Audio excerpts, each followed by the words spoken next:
My name is Alara O'Connell. Before the rain came that afternoon, I was just a girl who lived in the shadow of a brighter, more beloved brother, a girl who found solace in the quiet hum of libraries and the steady weight of her grandmother's silver bracelet. I grew up in Port Sterling, a city of mist and harbors, where the sky was often a soft, forgiving gray and the scent of the sea clung to everything.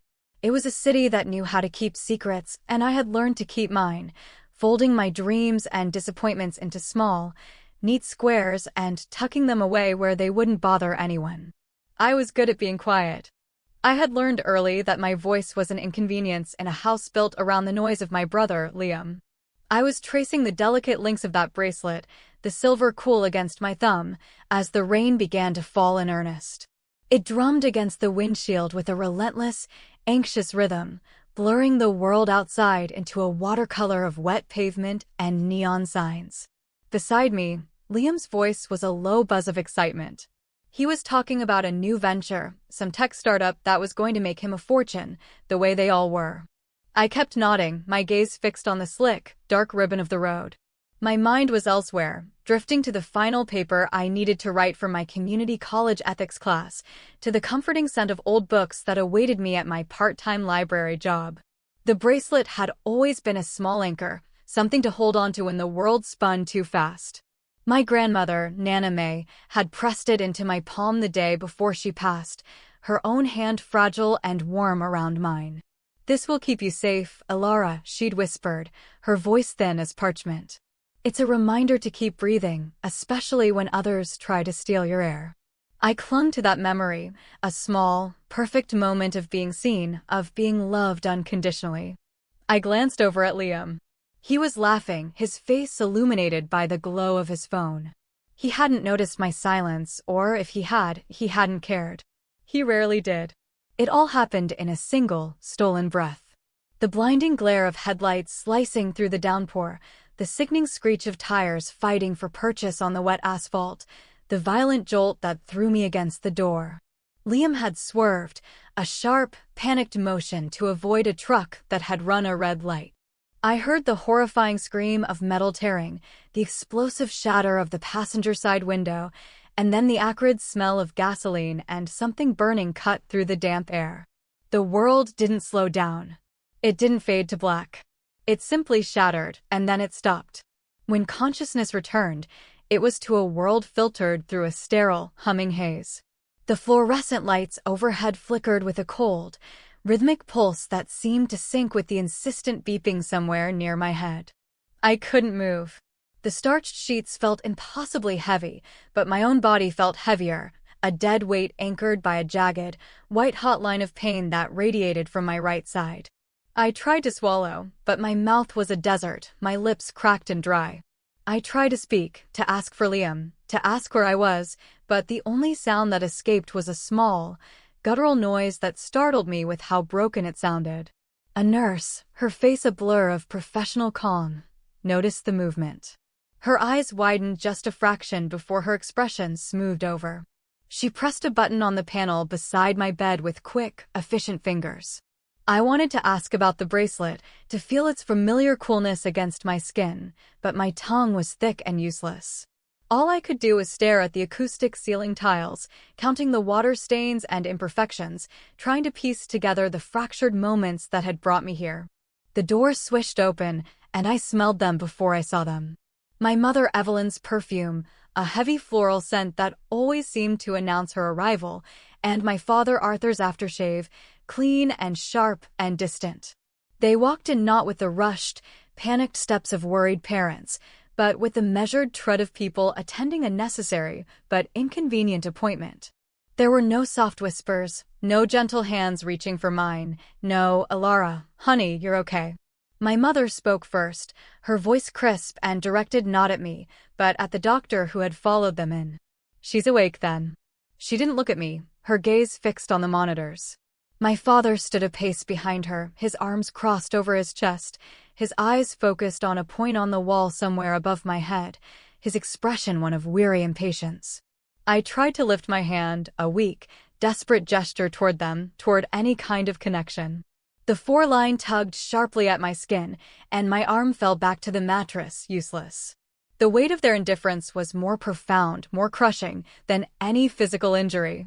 The doctor murmured something in a low, reassuring tone that felt like it was meant for another room, another family.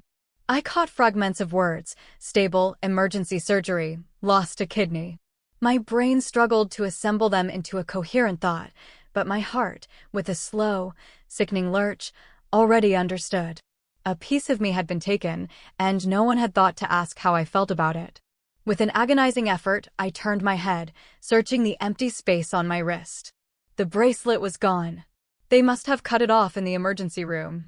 The smooth, bare skin felt alien, exposed. The promise was broken. I had nothing left to hold on to. Then, my mother's voice, sharp and dismissive, sliced through the medical hum. She was speaking to my father, a low aside she thought I couldn't hear. "She's always been a burden, Arthur. Nothing but trouble." The words didn't echo. They didn't sting. They sank into me, deeper than any scalpel, and found a home in the hollowed-out spaces where a daughter's hope for love used to live. I lay there, staring at the ceiling, the beeping of the monitor suddenly too loud, too insistent. I couldn't cry. I didn't have the strength.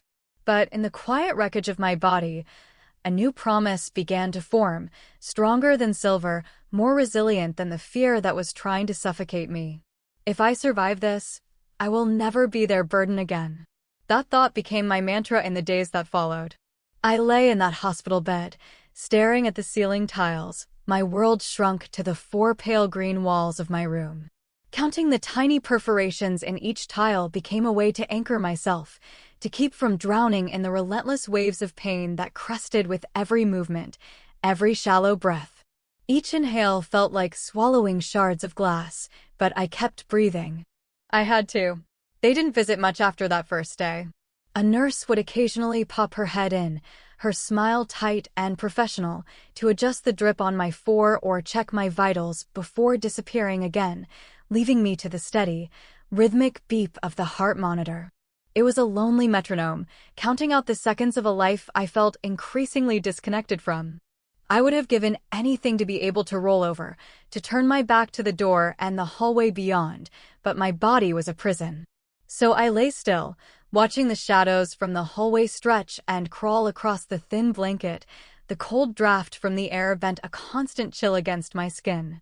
It was late, the kind of deep night quiet where the hospital felt like a ship adrift in a silent sea.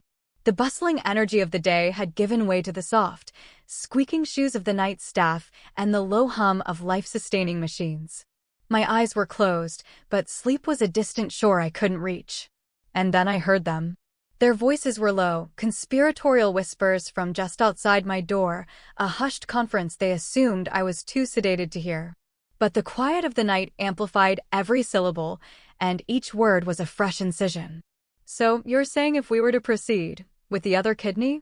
That was my mother's voice, sharp with a chilling practicality. "Evelyn, she wouldn't survive the procedure," the doctor's voice replied, firm but weary, as if he'd had this conversation before. "But Liam needs it," my father's voice chimed in, calm and terribly reasonable, as if they were discussing a simple transaction. "He has his whole future ahead of him." "She doesn't, not really." "She's always been a burden," my mother repeated, the words now a familiar refrain. This would finally be her contribution to the family. I didn't move. I couldn't. My body went rigid, my breath catching in my throat. But the tears came, hot and silent, soaking into the stiff pillowcase. They were planning my death. They were standing a few feet away, negotiating the harvesting of my body to save the son they cherished, the son who had everything, who had never had to fight for a single scrap of affection in his life. The golden child was worth any sacrifice, and I was the sacrifice. I was worth so little to them that they didn't even bother to ensure I was asleep before they plotted my end. In that moment, I understood a depth of loneliness I had never known. I had always been aware of the imbalance of their love, that Liam was the sun and I was a pale, forgotten moon. But I never imagined this. I never imagined they would actively choose to extinguish my light to make his burn brighter. I lay there long after their footsteps faded, until the first hint of gray dawn touched the window. Exhaustion finally pulled me under, but it was a fitful, haunted sleep. Every time I closed my eyes, I saw my mother's face, her lips tight with impatience, and heard her voice. This would be her contribution. When I woke, the room was filled with the weak, watery light of another rainy Port Sterling morning. The door opened and I tensed, my head turning on the pillow, hoping for anyone but them. It was my mother. Evelyn stepped inside, wearing a tailored cream-colored blouse and the familiar expression of strained tolerance she always reserved for me. She set her leather handbag on the small visitor's chair, her movements brisk and efficient. As she pushed her sunglasses up onto her head, a glint of gold caught the light. It was a ring. A delicate gold band with a small, perfect diamond that sparkled like a cold star. I knew that ring. I had seen it in a magazine she'd left on the coffee table weeks ago. I'd overheard her telling my father it was a frivolous expense, that with Liam's business ventures and college loans, they had to be responsible. Yet there it was on her finger, a silent, damning confession. I knew, with a certainty that settled like ice in my veins, what had paid for that ring. The insurance settlement from the accident. My accident. My pain, my lost kidney, my fight for every breath, it had all been converted into a sparkling bauble on her hand. It was like being struck, but there was no air left in my lungs to be knocked out. She saw me looking at it, but she didn't try to hide it. A flicker of something defiance, guilt, crossed her face before she looked away, pulling out her phone and tapping at the screen. She didn't stay long. She mumbled something about checking on Liam, about a follow-up with his doctor, and then she was gone, leaving the cloying scent of her perfume to hang in the air, sweet and suffocating. I turned my face to the wall, pulling the thin, worn blanket up to my chin, clutching it as if it were a life raft. My chest burned, but I didn't cry. The tears had frozen somewhere deep inside me. I let the silence of the room press in, a heavy, soundproof blanket, until all I could hear was the steady beat of my own heart, a stubborn rhythm reminding me I was still here. They never planned for me to survive, I whispered to the blank wall, the words a barely audible breath. I was never theirs to love, only to use. That was the day I truly decided. They would never have another piece of me. Not my forgiveness, not my pity, not my future. They could have the insurance money and the sympathy of their friends. They could have the comfortable lie they told themselves about doing what was best for their son. But they would not have the rest of me. Not my spirit. Not my life. As the rain tapped its gentle, melancholic rhythm against the window pane, I let my eyes close, the words echoing in the chamber of my heart, louder than the pain, stronger than the fear. They will never have another piece of me. The promise I made to myself in the dim light of that hospital room became the quiet engine that powered me through the following weeks. It didn't erase the pain, but it gave it purpose. I lay there, counting breaths, measuring the ache in my side against the crushing weight of their betrayal, and I held on to that promise like a shield. The hospital grew colder, or maybe I was just more attuned to the chill. The nurses moved through the halls with a soft efficiency, but their glances in my direction were brief, their smiles strained. I overheard snippets of their conversations as they passed my door, words like "the O'Connell girl" and "such a shame" floating in the air like ash, settling on my skin and making it crawl. They thought I didn't hear, but I heard everything now. It's what happens when your world goes quiet, your senses sharpen to fill the void. They didn't visit again. My mother, with her new ring, had made her final appearance. My father's presence was a ghost, marked only by the absence of his approval. I was a problem they had contained, a loose end they were waiting to tie up. One morning, a young woman from hospital administration came in, a polite, fixed smile on her lips. She carried a clipboard with a stack of forms.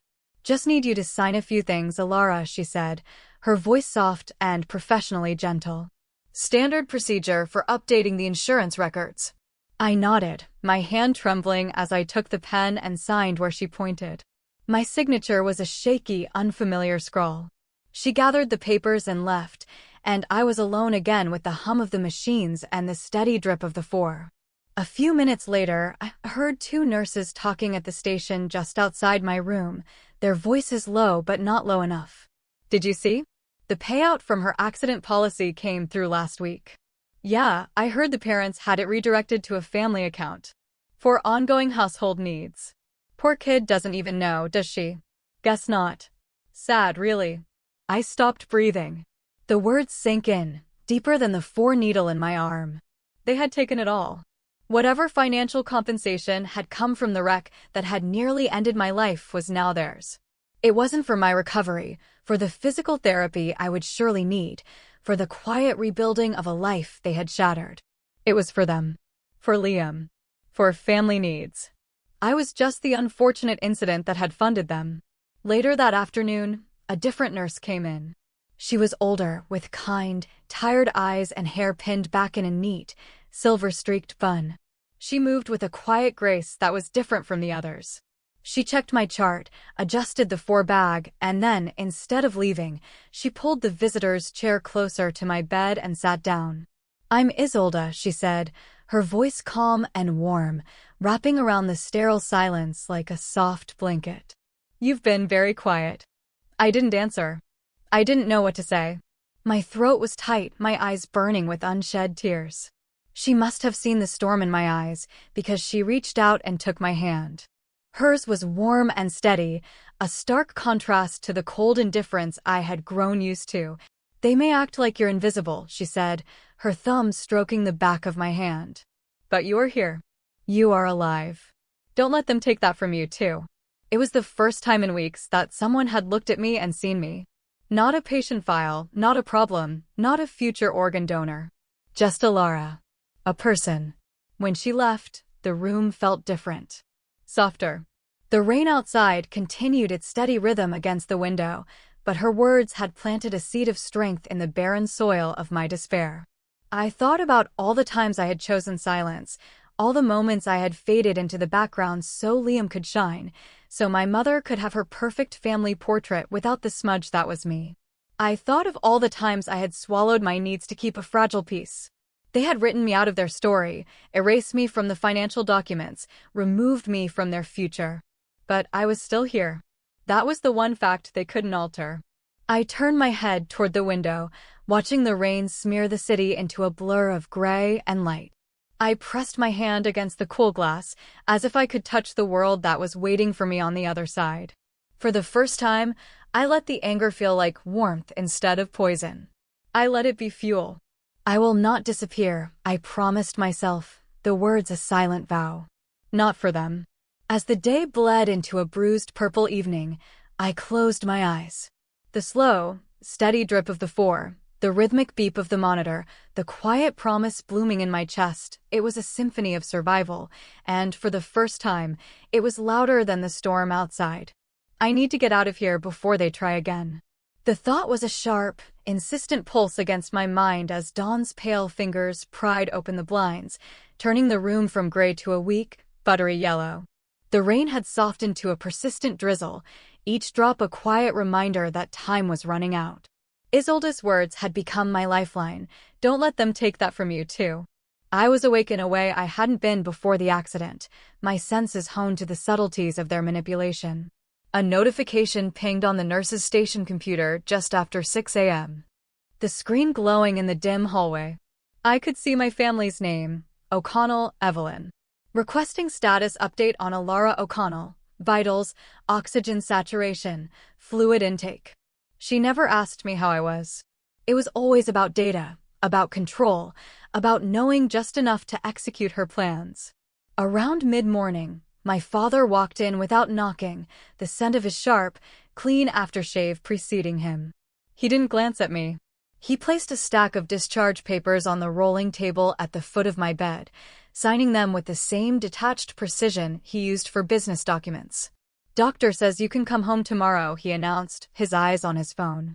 "We'll need to make arrangements for you to help with Liam's transition once he's back on his feet." He didn't wait for a response. The door clicked shut behind him, leaving the air thick with unspoken threats. They were bringing me home. Not to heal, but to serve. To be the on-site spare part. I waited until the next nurse came in, a young woman with tired eyes who hummed a tuneless melody while she checked my foreline. Her hands were gentle, but she avoided my gaze until I cleared my throat. My voice was a reedy whisper. "Can I please speak with a hospital social worker? I don't feel safe going home." Her humming stopped. Her eyes met mine, and in that brief moment, a silent understanding passed between us. A flicker of solidarity. She gave a single, sharp nod and left the room, closing the door softly behind her. I spent the next hour counting the seconds, my heart a frantic drum against my ribs. Finally, the door opened to reveal a woman with a kind face and dark curls pulled back into a messy bun. She carried a notebook and a pen, and her eyes held a calmness that was instantly reassuring. "I'm Astria," she said, pulling a chair close to my bed. "You asked to see me." The words tumbled out of me, a torrent of fear and betrayal I had held back for weeks. "They're trying to take me home, but it's not safe." I heard them. They want to take my other kidney for my brother. They took the insurance money. They don't see me as a person, just a thing they can use up." Astria didn't interrupt. She just listened, her expression unwavering, her pen still. When I finished, the silence in the room was heavy. "Thank you for telling me this, Alara," she said, her voice soft but firm. "I believe you. And we are going to protect you." The knot of terror in my chest loosened, just a fraction. I didn't cry. I had no tears left.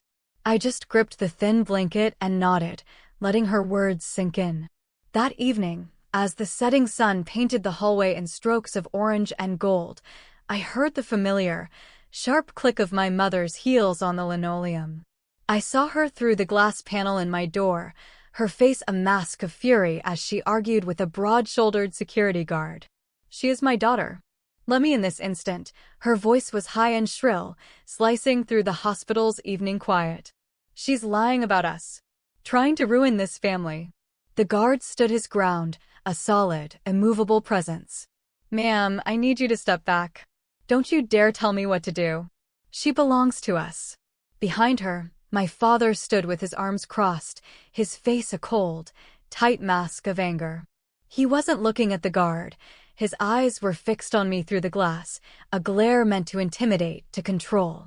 I watched them, this chaotic, desperate performance, and it was like watching strangers. The people I had once called my parents were gone, replaced by these frantic, grasping figures. In that moment, the last vestiges of fear burned away, leaving behind a cold, hard clarity. They never loved me. They only ever needed what I could provide. And now that I was refusing, they were lost. The social worker, Astria, and 2 nurses stood quietly near my bed, a silent wall of support. I didn't have to speak. I didn't have to fight back. I just watched as the security guard calmly escorted my mother away, her screams echoing down the hall until they were swallowed by the building's silence. My father gave me one last, venomous look before turning and following her. I took a deep breath, and for the first time in what felt like a lifetime, the air didn't taste like fear. It tasted like freedom. "If they want to fight," I whispered to the quiet room, "I'll give them one. But it will be on my terms." I closed my eyes, the monitor beside me humming its steady, peaceful rhythm. This was the first day of my new life. Those words became my North Star as I stepped out of the hospital a week later. The cool Port Sterling air, damp and tasting of salt and rain, brushed against my skin in a way that felt both shocking and profoundly real. Isolde had met me at the discharge desk, pressing a small plastic bag into my hand. Inside was my paperwork and, nestled at the bottom, the tarnished silver gleam of my grandmother's bracelet. I slipped it onto my wrist, the familiar weight a comforting anchor. "Don't you ever forget who you are," Isolde whispered, giving my shoulders a firm, quick squeeze before letting go. The hospital's automatic doors slid shut behind me with a soft hiss, sealing away the echoes of my mother's screams and my father's cold fury. I pulled the thin, second-hand cardigan Astria had brought me tighter around my shoulders and walked toward the bus stop. My legs were weak, unsteady, but each step was a victory, a declaration that I was still moving forward. The bus ride across town felt endless, The lurching stops and starts jarring my still-healing body. I watched the city light streak past the rain-smeared window, a blur of lives I was no longer a part of. The transitional housing facility Astria had arranged smelled of bleach and damp carpet. A tired-looking woman at the front desk handed me a key and a thin, worn blanket, pointing me toward a small room at the end of a long, dimly lit hallway. The mattress was thin, the sheets were rough, and the single lamp on the bedside table cast a flickering, lonely glow. I closed the door, leaning my back against it as the reality of my situation settled over me with a crushing weight. They had left me with nothing. No money, no home, no family. I was the burden they had finally managed to set down, and they had walked away without a backward glance. In the profound silence of that small, sterile room, I felt myself shrink, becoming so small I feared I might simply disappear. Later that evening, after arranging the few items I owned, a change of clothes, a toothbrush, a book of poetry from the library, I caught my reflection in the cracked mirror above the small dresser. The face that stared back was pale and gaunt, my eyes shadowed with exhaustion. A thin, pink scar traced a line just above my collarbone, a permanent reminder of how close they had come to taking everything. I touched it gently, then met my own gaze in the mirror. If they left me for dead, I whispered, my voice thin but unwavering, then I will live anyway.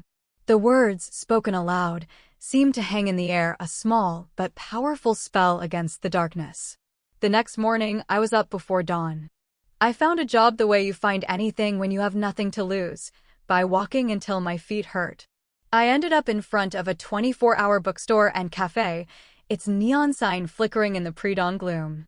The manager, a weary man with kind eyes and a prominent coffee stain on his shirt, hired me on the spot to work the night shift, cleaning and restocking. Cash on Fridays, he'd said, not asking for a resume I didn't have or references who would have destroyed me. That first night was a blur of aching muscles and the unfamiliar scent of industrial cleaner mixed with old paper and brewing coffee. The smell of the books, though, was a comfort, a whisper from a life I once knew. During my breaks, I used the cafe's old desktop computer to enroll in online GED courses, my fingers fumbling on the keyboard, driven by a desperate need to build something, anything, that was my own. Every dollar I earned, I tucked into an old coffee can hidden beneath my lumpy mattress. Each coin was a tiny, metallic promise to myself that I would never again be dependent on anyone's charity. One night, after my shift, I walked through the silent, sleeping aisles of the bookstore, my fingertips brushing against the spines of 1,000 stories. They can't erase me, I whispered to the darkness. I am a story they didn't get to finish. Locking the door behind me, I stepped out into the cool, early morning air. The sky was a soft, bruised purple, promising a new day. I clutched the silver bracelet on my wrist, the metal now warm from my skin, and took a deep, steadying breath. It was the first breath in a long time that felt entirely my own. Someday, they will learn what I became. That thought was a steady flame in my chest as I slipped the key into the lock of my own small apartment 3 years later.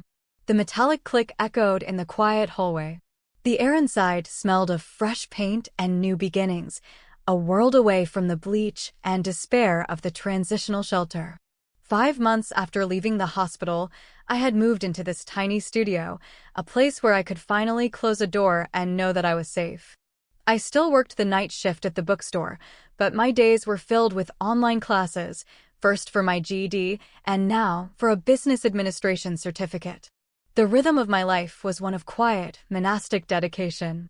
I avoided phone calls from unknown numbers and ignored the friend requests on social media from people I used to know. The scar on my side was a pale, silvery line now, a quiet tug that reminded me, every single day, of what I had survived.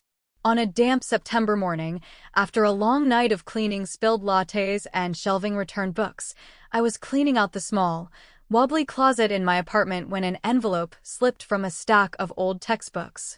My name was written on the front in a familiar, careful script. Astria. My breath caught. I sat on the edge of my bed, the envelope feeling impossibly light in my hands. I opened it carefully. Inside was a small USB drive labeled Port Sterling General, audio, and a folded note on thick, cream-colored paper. I took the drive to the public library that afternoon. In a quiet corral, shielded from view, I plugged it into a library computer, my heart pounding against my ribs. I put on the headphones, took a breath, and pressed play. The first voice was my mother's, cold and clinical. "So, you're saying if we were to proceed with the other kidney?" The doctor's muffled reply. "Evelyn, she wouldn't survive." Then my father, his voice a calm, rational horror. "But Liam needs it. He has his whole future ahead of him." And finally, my mother's voice, delivering the line that had been seared into my memory. "She's always been a burden anyway." This would finally be her contribution.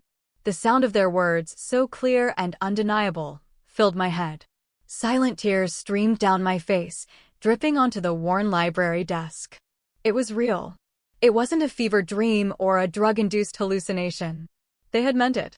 I closed the file and stared at my own reflection in the dark screen. My eyes were red, but they were clear. I pulled Astria's note from my pocket and unfolded it. Her elegant handwriting filled the page. "Elara, when you are ready to protect yourself, this is yours to use. Be brave. You are worth fighting for. Ready." The word echoed in the quiet of my mind, a challenge to the fear that still lingered in my bones. I slipped the USB drive into my pocket, stood up, and walked out of the library into the crisp autumn air. The wind whipped my hair around my face, and for the first time since the accident, I felt something other than fear or exhaustion or grief. I felt the steel of defiance. That night, walking home from the bus stop, I paused under a flickering street lamp. I pulled the USB drive from my pocket, holding it tight in my palm. It felt small, but it held the weight of my truth. They tried to silence me. I whispered to the empty street, the words carried away on the night breeze. But I will be the one who speaks. The world was quiet, holding its breath. And for the first time in a very long time, I wasn't holding mine.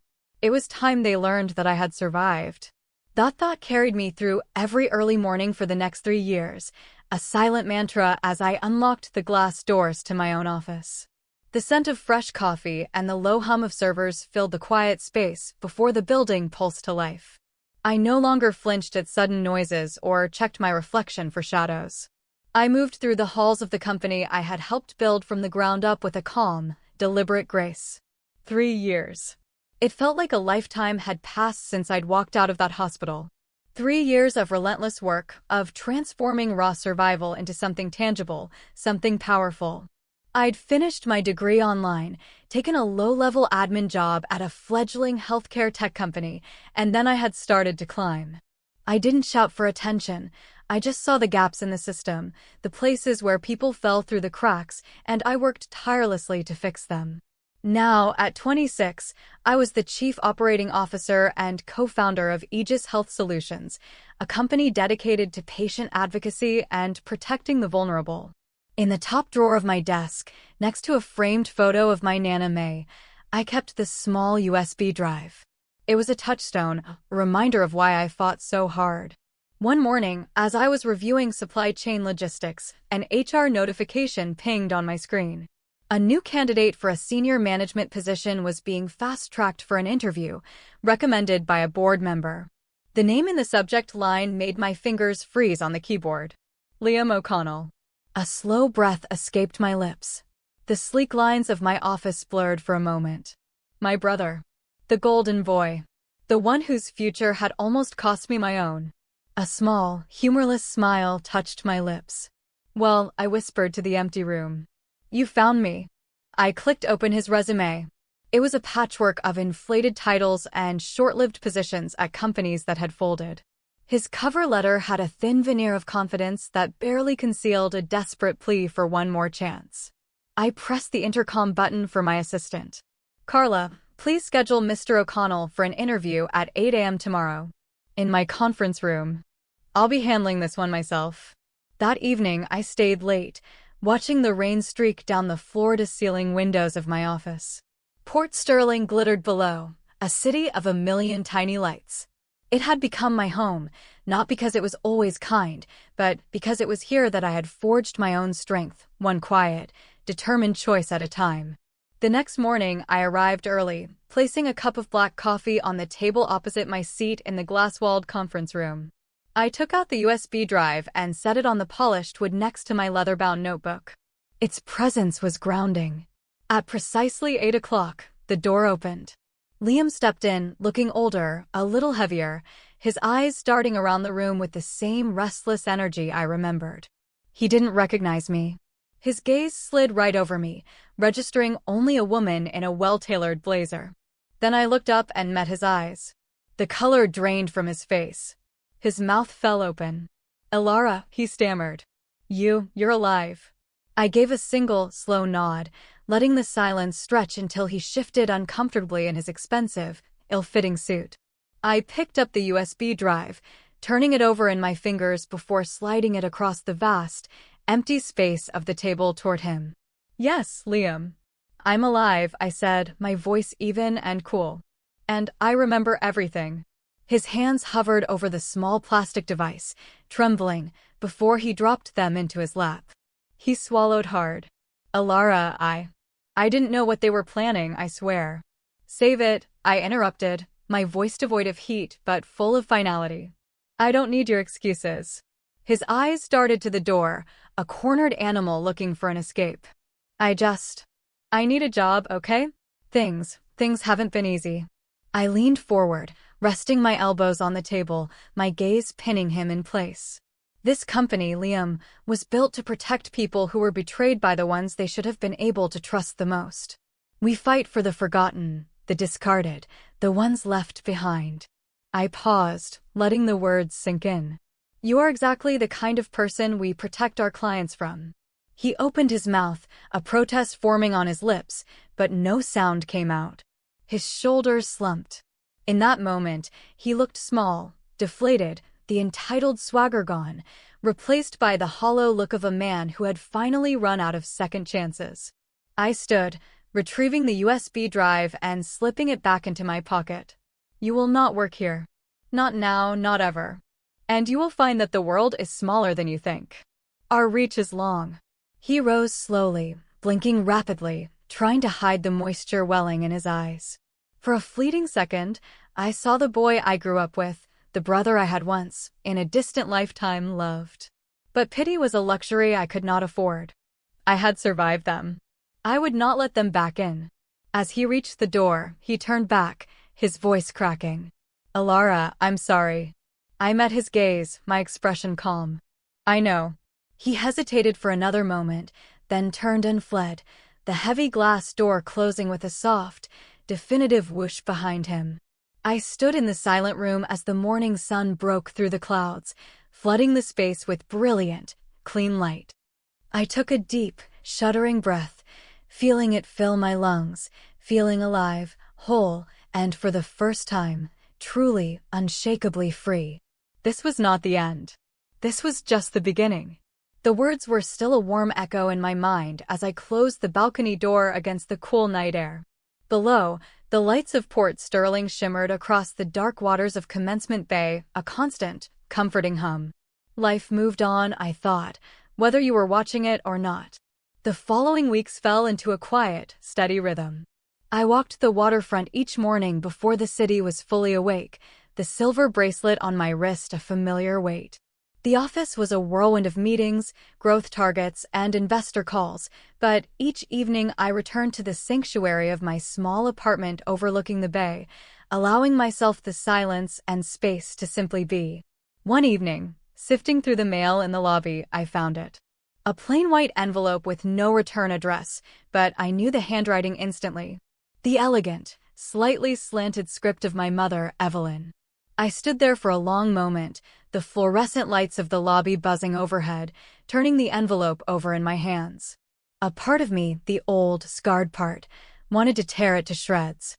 But another part, the part that had built a life on facing hard truths, carried it upstairs. Her words were a desperate scrawl, the ink bled slightly as if from a trembling hand. "Elara, we are losing the house. Liam can't find work. We have nothing left. We need your help." You are still our daughter." I closed my eyes, pressing the thin paper to my chest as if I could physically stop the old ache from rising. After everything, after they had discarded me, after they had tried to strip me of my very life, they were reaching out. Not for forgiveness, not to atone, but because they needed something. Once again, I was a means to an end. I placed the letter on my kitchen counter and poured a glass of cold water, the crisp shock of it grounding me. I was not the girl who bent until she broke. I was the woman who had built a life from the ashes. That night, I sat at my desk and pulled out a single sheet of my own stationery. My pen hovered for a moment, then moved with a steady, certain hand. I was your daughter when I lay unconscious in a hospital bed. I was your daughter when you planned to take my life to save your son. You made your choice. Now, live with it. I folded the note, slipped it into a matching envelope, and sealed it without a return address. They would know who it was from. The next morning, I dropped it into the corner mailbox, the metal flap closing with a sound of quiet finality. As I walked away, a weight I hadn't even realized I was still carrying lifted from my shoulders. Back in my apartment, I made coffee and stepped onto the balcony. The morning air was crisp. I thought of them in that house, waiting for me to rescue them, to prove I was still the dutiful, sacrificial daughter. But I had given enough. I had given my childhood, my trust, my body. There was nothing left for them to take. As the sun rose higher, warming my face, I whispered to the wind, "It's over." A few days later, an email landed in my inbox. The subject line read, "New Ethics Initiative Launch at Port Sterling General Hospital." My eyes scanned the text. The hospital was implementing a new protocol to protect vulnerable patients from familial coercion in organ donation cases. It was a preventative measure designed to give a voice to those who couldn't speak for themselves. And then I saw it, bolded in the body of the announcement. The program has been named the Claire Olin Protection Protocol. Claire Olin. The name I had legally taken a year ago, severing the final tie to a family I no longer claimed. My new name. My real name. Seeing it there, a shield for others, anchored something deep within me. My pain had not been pointless. It had been transformed. I closed my laptop and walked down to the waterfront. The dock was empty, the water lapping gently against the wooden pilings. I stood at the edge, the bracelet my grandmother gave me warm against my skin. I kept living, I said softly, the words for me alone. I knew the scars would always be there, faint lines on my soul. Some wounds never fully heal. But they no longer had power over me. They did not define my story. I thought of my family, of the anger that had fueled me for so long. It had been a necessary fire, one that had kept me warm in the coldest of nights. But I didn't need it anymore. Forgiveness wasn't about them. It was about me. It was about setting down the heavy burden of my rage so that my own hands were free to continue building a life of purpose, of peace. Standing, I closed my eyes, letting the sun warm my face. I remembered my grandmother's soft laugh, the way she used to call me her little flame. I chose me, I thought, a quiet, powerful affirmation. And I will keep choosing me every single day. I turned and walked back toward the city, my steps firm and steady.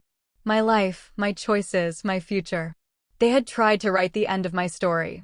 But it was only the beginning.